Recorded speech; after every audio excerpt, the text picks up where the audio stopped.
Hello there, me hearties.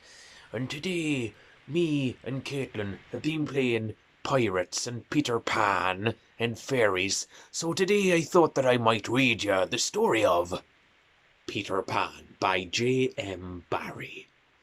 And I'm not going to do this voice for the whole story because I'll hurt me throat. But I'll begin the story now for you.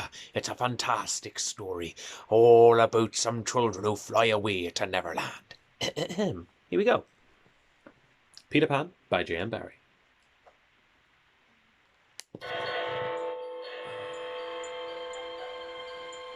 Every night in the Darling household, Michael, John and Wendy were watched over by their faithful dog Nana. But on this evening, Mr. and Mrs. Darling headed out, having placed Nana in the kennel, and it was on this night that Peter Pan turned up looking for his shadow, with little Tinker Bell behind him. Peter flew in through the nursery window to look for his shadow. He found it, fought it, and fell over and began to cry. Wendy woke up and saw that Peter was upset and decided to help him sew his shadow back onto his feet. Peter Pan asked Wendy if she would like to come with him to Neverland, as he had often listened outside of their windows to the stories that she had told Michael and John, and thought that she should come to Neverland and tell them to the Lost Boys. Ooh. Oh, there's that clock going again. Peter agreed, but only if she could take Michael and John with her.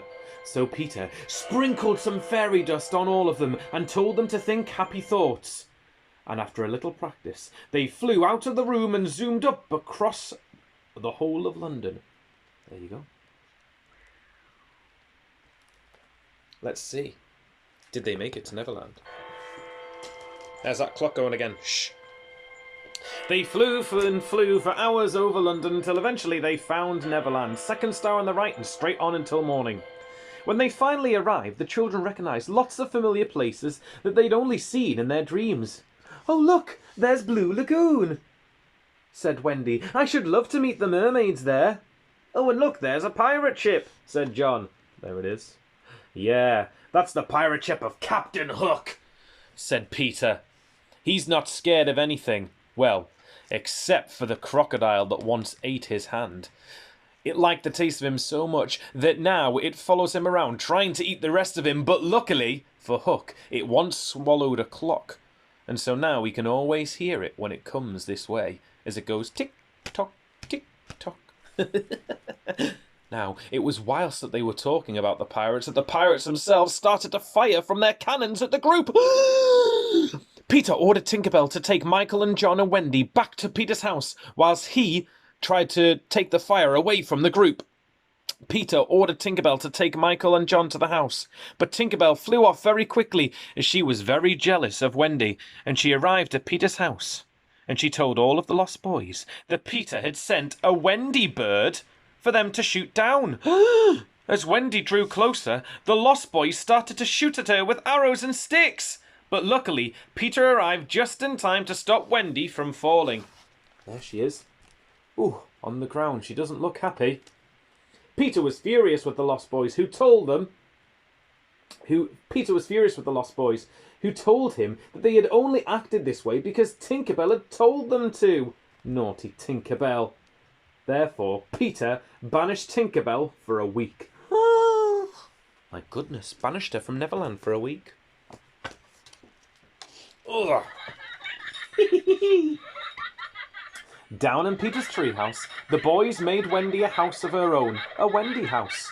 And soon, Michael and John had little beds in the treehouse too.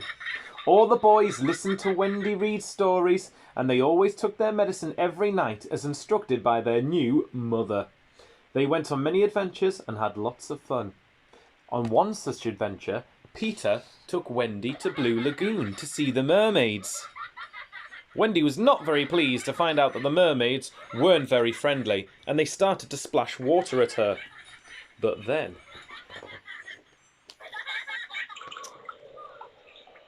Peter heard Starkey and Smee, the pirates, approaching, and so they all quickly hid. Just in time just in time before Starkey and Mr. Smee rowed up into the lagoon with Tiger Lily, the Indian chief's daughter, tied up in a boat with them. I'm awfully sorry about this, miss, but Captain Hook says that we got to leave you here as the tide comes in. Now Peter was very clever and couldn't resist the opportunity to have a little bit of fun with the pirates. He flew and hid behind a rock doing his best Hook impression and shouted, "You sea dogs, take Tiger Lily back to her people." Mr. Smee replied, "I thought you only wanted us to tie her to the rock and leave her there." "I said nothing of the sort. Take her back to her people now, you imbeciles," cried a hooky-like Peter. But suddenly, Captain Hook himself turned up. Oh no! And he told Smee to take Tiger Lily back to the rock. But it was at this moment that Peter swooped in to save Tiger Lily and fly her back to her people. Oh, thank goodness for that. The Indians were very, very grateful that Peter had saved Tiger Lily, and they celebrated late into the night. But later, when the boys returned home, Wendy told everyone that she and the Darling boys had to go back home, for they were missing their mother and father terribly. The Lost Boys wanted to go too, but Peter wanted to stay in Neverland and not grow up. So all of the Darling children and the Lost Boys headed up out of the tree house. But as they did so, the pirates had found their whereabouts and were waiting for them. They captured them one by one, and then Hook himself went down into the treehouse without Peter noticing. He snuck in and put poison inside Peter's medicine bottle and snuck out again. Then the pirates took all of the Lost Boys and Wendy to the ship. As Tinker Bell, who had now been banished for a week, flew back in and saw this all just in time. She flew down to warn Peter. "What's that you say, Tink? The pirates have captured the Lost Boys? And Wendy?